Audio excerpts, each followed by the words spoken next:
at present, what I can say is we are verifying these reports na it was ISIS-inspired or it was ISIS itself, no?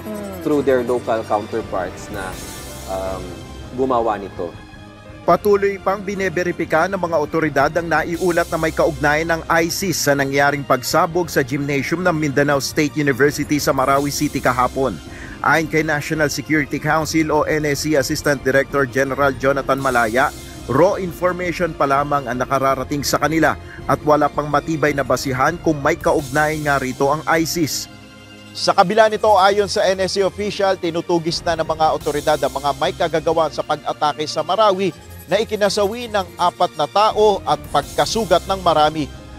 We know of some remnants of the extremist groups in Lanao del Sur, and ito po ay tinutugis na ng ating mga otoridad, and the Armed Forces of the Philippines together with the Philippine National Police has committed to find those persons responsible for this dastardly attack, and they will be brought to justice. Maging ang mga opisyal ng Bangsamoro Autonomous Region in Muslim Mindanao o BARM ay wala pang malinaw na impormasyon kung sino ang nasa likod ng pambobomba.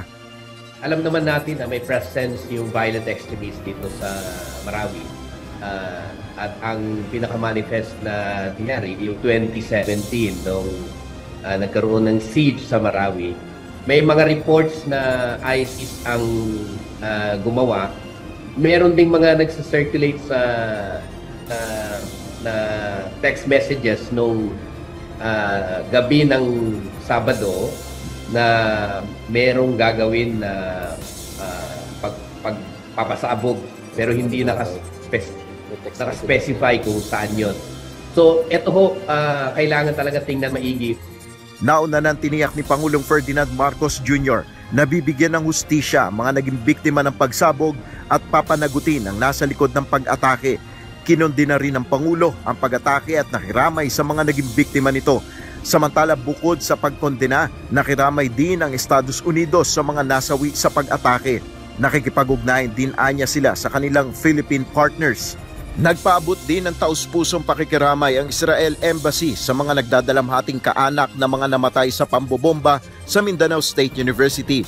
Tiniyak din nito na kaisa sila ng Pilipinas at ng mamamayang Pilipino sa nakasusuklam na pag-ataking ito ng mga terorista. Ayon pa sa embahada, ang terorismo ay isang pandaigdigang banta na nangangailangan ng sama-samang pagkakaisa sa mga bansa upang mapangalagaan ang kapakanan ng lahat ng tao at komunidad. Nel Maribuhok, UNTV News and Rescue. Diyos ang aming sandigan, serbisyo publiko ang aming pinahalagahan.